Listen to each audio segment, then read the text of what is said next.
सबको लगता है। Haunted hospital.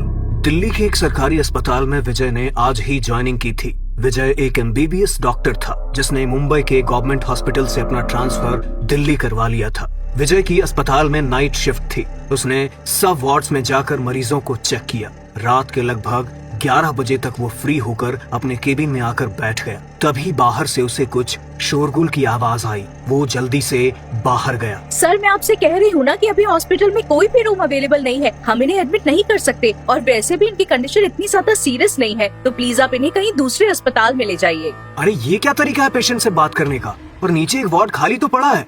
जब मैं सुबह आया था तो मैंने देखा था उधर लॉक लगा था। नहीं सर, वो वार्ड तो बंद है, पर वहाँ किसी को एडमिट नहीं कर सकते। क्या बोल रहे हैं आप? क्यों बंद क्यों है वो? और अगर इमरजेंसी है तो क्या प्रॉब्लम है पेशेंट को वहाँ शिफ्ट करने में? ये सरकारी अस्पताल है, ऐसे कैसे 4 मरीज को एडमिट करने से इनकार कर सकते हो तुम? हाँ ठीक ही तो कह रहे हैं वो। जब डॉक्टर को कोई प्रॉब्लम नहीं है तो आपको क्या प्रॉब्लम है? आजकल ये वार्ड बॉय खुद को अस्पताल का मालिक समझने लगे हैं। देखिए आप समझिए, उस वार्ड की चाबी नहीं है हमारे पास और उसमें अभी काम चल रहा है, तो किसी को शिफ्ट नहीं कर सकते। आपको कहा ना हमने कि किसी और अस्पताल में चले जाइए, क्यों अपना समय खराब कर रहे हैं? वार्ड बॉय ने जैसे तैसे करके उन्हें वहाँ से भेज दिया और बात को रफा दफा कर दिया। लेकिन ये बात विजय को हजम नहीं हुई। वो उनके जाने के बाद सीधा नीचे गया। नीचे वाले फ्लोर पर ऑफिस रूम में सभी वार्ड्स की चाबियां थी। विजय ने वार्ड नंबर 1 की चाबी निकाली और उसका ताला खोलने लगा। तभी वार्ड बॉय वहाँ पर आ गया और उसने विजय के हाथ से चाबी छीन ली। अरे क्या कर रहे हो सर आप? मैंने बोला ना बंद है ये, नहीं खोल सकते इसे। अरे तुम्हारी परेशानी क्या है? ऐसा क्या है इस वार्ड में जो नहीं खोल सकते इसे? खामखा उस पेशेंट को भी एडमिट नहीं करने दिया। अभी चाबी दो मुझे उसकी। अरे सर, आप समझने की कोशिश क्यों नहीं कर रहे? ये वार्ड ठीक नहीं है। इसमें जो भी मरीज एडमिट हुआ उसके साथ कुछ न कुछ मनहूस घटना हुई है। क्या? भला इस बात का क्या मतलब हुआ? सर, कुछ साल पहले इस वार्ड में एक औरत एडमिट हुई थी। उसके साथ उसका पति भी रात में इधर ही रुकता था। बहुत सनकी सा आदमी था वो। उसने इस वार्ड में पत्नी को मारकर खुद भी आत्महत्या कर ली थी। उस दिन के बाद जो भी इसमें एडमिट हुआ उसे वो दिखाई देने लगा। और सिर्फ पेशेंट्स ही नहीं, रात को स्टाफ ने भी इस रूम में बहुत सारी हलचल देखी, उसकी परछाई देखी। वो कुल्हाड़ी लेकर चलता था। उसकी आवाज सुनी है सबने। उसकी आत्मा ने ही कई पेशेंट्स को मारा है। वो अभी भी यहाँ पर भटकती है, इसलिए इस रूम को लॉक कर दिया है ताकि कोई इसके अंदर न जाए। क्या तुम पागल हो गए हो क्या? भूत प्रेत आत्मा पता नहीं क्या क्या बोल रहे हो। अरे हॉस्पिटल में जॉब करते हैं हम लोग और बदकिस्मती से यहाँ पर बहुत लोगों की जाने जाती है। तब तो यहाँ पर हर कमरे में तुम्हें आत्मा दिखाई देनी चाहिए, बेवकूफ। इससे पहले कि डॉक्टर विजय कुछ और बोलते, एक पेशेंट की तबीयत खराब हो जाती है और वो उसे देखने के लिए चले जाते हैं। उस रात तो बात आई गई हो जाती है और डॉक्टर विजय भी उस वार्ड के बारे में भूल जाते हैं। तभी एक रात डॉक्टर विजय नीचे वाले फ्लोर का चक्कर लगा रहे थे। तभी उन्होंने देखा कि वार्ड नंबर 1 के अंदर एक पेशेंट है जो अपने बेड पर लेटा हुआ है और एक छोटे बच्चे के रोने की भी आवाज उसी ओर से सुनाई दे रही थी। अरे, वार्ड बॉय ने तो कहा था इस वार्ड में कोई नहीं जाता। उस दिन तो मुझे इसका लॉक भी खोलने नहीं दे रहा था और आज इसके अंदर पेशेंट एडमिट है। लगता है कहानी सुनाकर मुझे डराने की कोशिश कर रहा था। डॉक्टर विजय वार्ड के अंदर की तरफ ही देख रहे थे कि दरवाजे पर लगे शीशे से उन्हें अंदर एक आदमी बिस्तर पर लेटे हुए नजर आया, जिसने डॉक्टर विजय को अपने हाथ से अंदर आने का इशारा किया और इन्हें देखकर अजीब सी मुस्कान दी। डॉक्टर विजय हंसते हुए वार्ड का दरवाजा खोलने लगे। तभी वार्ड बॉय वहां आ गया। सर, यहाँ क्या कर रहे हो आप? मैंने मना किया था ना इसे खोलने के लिए। अरे लेकिन अंदर। इससे पहले कि डॉक्टर विजय कुछ और बोलते, अस्पताल की लाइट फ्लिकर करने लगी। वार्ड बॉय जल्दी से डॉक्टर विजय को लेकर वहां से चला गया। लेकिन अब डॉक्टर विजय के मन में ये बात बैठ गई थी कि वार्ड बॉय जरूर मस्खरी कर रहा है। इसलिए डॉक्टर विजय ने फिर कभी उससे उस वार्ड के बारे में नहीं पूछा। अब डॉक्टर विजय को वहां काम करते करते लगभग 1 महीना बीत गया था। रोज की तरह ही डॉक्टर विजय ने सब वार्ड्स में राउंड लगाया, लेकिन आज ड्यूटी करके उनके सर में दर्द होने लगा था। अरे यार, थोड़ी देर के लिए आराम चाहिए मुझे। कहाँ जाऊं? अरे हाँ, शायद नीचे वाले वार्ड नंबर 1 में कोई नहीं है, वहीं चला जाता हूँ। थोड़ी देर आराम कर लूंगा। डॉक्टर विजय रेस्ट करने के लिए नीचे आ गए। उन्होंने ऑफिस रूम से वार्ड नंबर 1 की चाबी ली और ताला खोलने लगे। पहले तो बहुत देर तक ताला खुला ही नहीं, जैसे तो सालों से बंद होने की वजह से जाम हो गया हो। लेकिन काफी देर तक कोशिश करने के बाद वो ताला खुल गया। डॉक्टर विजय दरवाजा खोलकर जैसे ही वार्ड के अंदर गए तो पूरे वार्ड में एक अजीब सी ठंडक थी। अरे यार, खामखा इस वार्ड को बंद रखते हैं ये लोग। कितनी अच्छी खासी ठंडक है यहाँ पर। इतना ठंडा तो हॉस्पिटल के बाकी कोई भी रूम में नहीं है। थोड़ी देर लेट ही जाता हूँ। डॉक्टर विजय अपना मोबाइल साइड टेबल पर रखकर आराम से लेट गए। तभी वार्ड का दरवाजा अपने आप बंद हो गया।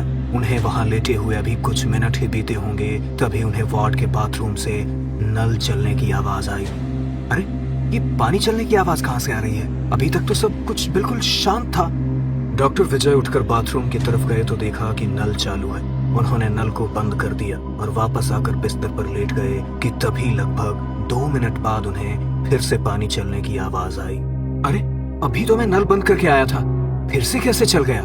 डॉक्टर विजय फिर से उठकर बाथरूम में गए। नल चालू था। ये बात डॉक्टर विजय को कुछ अजीब सी लगी। उन्होंने फिर से नल को बंद किया। तभी उन्हें लगा कि वॉश बेसिन के ऊपर लगे शीशे में उन्हें अपने पीछे कोई खड़ा दिखा। उन्होंने जैसे ही दोबारा से शीशे में देखा तो किसी की परछाई अचानक उनके पीछे से गायब हो गई। डॉक्टर विजय तुरंत पीछे मुड़े। तभी उनके कानों में किसी की अजीब सी हंसी की आवाज पड़ी। जैसे ही वो बाहर आने को पलटे, बाथरूम के फर्श पर उन्हें खून बिखरा दिखाई दिया और पास ही में खून से सनी कुल्हाड़ी भी रखी हुई नजर आ रही थी। विजय घबराकर जल्दी से बाथरूम से बाहर आ गए। उन्होंने बाथरूम के दरवाजे को बाहर से लॉक कर दिया और वापस से बिस्तर पर आकर लेट गए। लेकिन तभी उन्होंने देखा कि बाथरूम के दरवाजे पर लगा लॉक अपने आप खुल रहा है। ये सब क्या हो रहा है? कहीं मेरे सर में दर्द की वजह से तो मुझे ऐसे अजीब अजीब से भ्रम नहीं हो रहे? पता नहीं, लेकिन मुझे इस रूम में बिल्कुल भी अच्छा नहीं लग रहा। यहाँ से बाहर ही चला जाता हूँ। डॉक्टर विजय अपने बिस्तर से उठकर दरवाजे की तरफ गए। उन्होंने जैसे ही दरवाजा खोलने की कोशिश की तो दरवाजा मानो जाम हो गया। उनकी लाख कोशिश करने के बाद भी दरवाजा नहीं खुला। तभी उन्हें अपने पीछे से एक अजीब सी हंसी सुनाई दी। कहीं कोई मेरे साथ मजाक तो नहीं कर रहा? कोई भी तो नहीं था यहाँ पर। तो फिर किसकी आवाज आ रही है मुझे? धीरे धीरे वो हंसने की आवाज और भयानक हो गई। दरवाजा न खुलने पर विजय ने पीछे मुड़कर देखा तो जिस बिस्तर पर वो खुद लेटा हुआ था, उसी बिस्तर पर एक सफेद कफन ओढ़े लाश पड़ी हुई दिखाई दे रही थी। उसका पूरा शरीर खून से लथपथ था और आंखों की पुतलियां बाहर को निकल कर आई हुई थी। मुंह से लगातार खून टपक रहा था। अचानक सामने बिस्तर पर एक लाश देखकर विजय पसीने पसीने हो गया था। विजय हिम्मत करके उसके नजदीक गया तो लाश उसे देखकर भयानक तरीके से मुस्कुराने लगी। अचानक वार्ड की लाइट्स भी फ्लिकर करने लगी। अपनी आंखों के सामने ये नजारा देखकर विजय की जान हलक में अटक गई थी। वो जोर जोर से मदद मांगने के लिए दरवाजा पीट रहा था। कोई है? कोई है? प्लीज मदद करो मेरी, ये दरवाजा खोलो, हेल्प! डर के मारे विजय का पूरा शरीर पसीने से भीग चुका था। वो अपनी जान बचाने के लिए जोर जोर से दरवाजा पीट रहा था, लेकिन कोई भी नीचे वाले फ्लोर पर नहीं था और उस वार्ड के पास जाने की तो कोई हिम्मत भी नहीं करता था। इसलिए कोई भी उसकी आवाज नहीं सुन पा रहा था। डर के मारे विजय की आंखों से आंसू निकल गए। अगले ही पल जैसे उसने अपनी पलकें झपकाई तो सामने बिस्तर पर अब कोई नहीं दिखाई दे रहा था। मुझे वहम हो गया है। लगता है इस वार्ड बॉय की बातों का मेरे दिमाग पर असर हो गया है। सब ठीक है, मुझे किसी को हेल्प के लिए बुलाना चाहिए। डॉक्टर विजय खुद को नॉर्मल करने की कोशिश कर रहे थे। वो जाकर साइड टेबल से अपना मोबाइल फोन उठाते हैं और वहां पर खड़े होकर अस्पताल के किसी स्टाफ को फोन नंबर सर्च करने लगते हैं। अचानक से उन्हें अपने हाथ पर एक जकड़न सी महसूस होती है। ऐसा लग रहा था जैसे किसी ने मजबूती से उनका हाथ पकड़ रखा हो। डॉक्टर विजय मुड़कर बिस्तर की तरफ देखते हैं तो उन्हें एक बार फिर से वही कफन में लिपटा हुआ आदमी बेड पर पड़ा हुआ नजर आता है, जिसने अपने हाथों से उनकी कलाई को पकड़ रखा था। विजय पूरी ताकत लगाकर उस हाथ की पकड़ ढीली करने का प्रयास कर रहा था, लेकिन पकड़ ढीली नहीं हो पा रही थी। खुद को बचाने के लिए विजय अपने हाथ पैर चला रहा था। तभी उसके हाथ में फायर एक्सटिंग्विशर का बॉक्स आ गया। उसने पूरी ताकत से उस बॉक्स को लाश के सर पर लगातार 5-6 बार दे मारा, जिससे उसका सर धड़ से अलग होकर बिस्तर के नीचे जा गिरा। लेकिन अभी भी वो उसी भयानक तरीके से मुस्कुरा रहा था। विजय डर से बुरी तरह कांप रहा था, लेकिन तभी उसने विजय की कलाई से अपनी पकड़ छोड़ दी और नीचे गिर पड़ा। विजय जल्दी से उठकर फिर से मदद के लिए चीखने लगा, लेकिन उसी पल उसे हंसने की तेज आवाज सुनाई दी। विजय ने घबरा कर उस ओर देखा। वो लाश बिस्तर से उठकर चलती हुई बेड की तरफ जाने लगी और अपने सर को उसने वापस अपने धड़ में जोड़ दिया। विजय को कुछ भी समझ नहीं आ रहा था कि आखिर ये सब क्या चल रहा है। तभी वो आत्मा अचानक बाथरूम के अंदर चली गई। प्लीज कोई दरवाजा खोल दो, वरना वो मुझे मार डालेगा। Please help me. विजय ने अपना दिमाग लगाया और फायर एक्सटिंग्विशर का बॉक्स उठाकर जोर से दरवाजे पर दे मारा। विजय की किस्मत अच्छी थी कि दरवाजे का कांच टूटकर बिखर गया और फायर एक्सटिंग्विशर बाहर जाकर गिरा।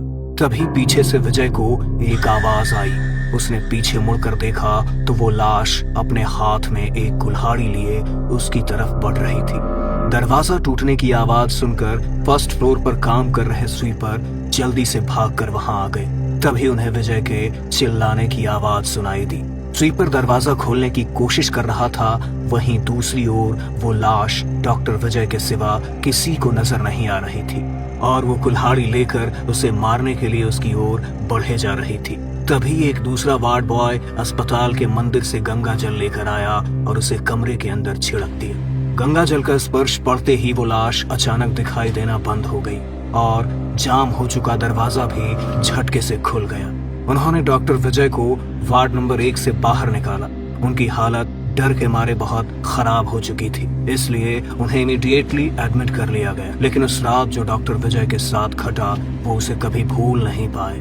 जिन बातों पर उन्हें कभी यकीन नहीं था वो उन्हीं के साथ घटित हुई और उन्हें यकीन हो गया कि इस दुनिया में भूत प्रेत सच में होते हैं।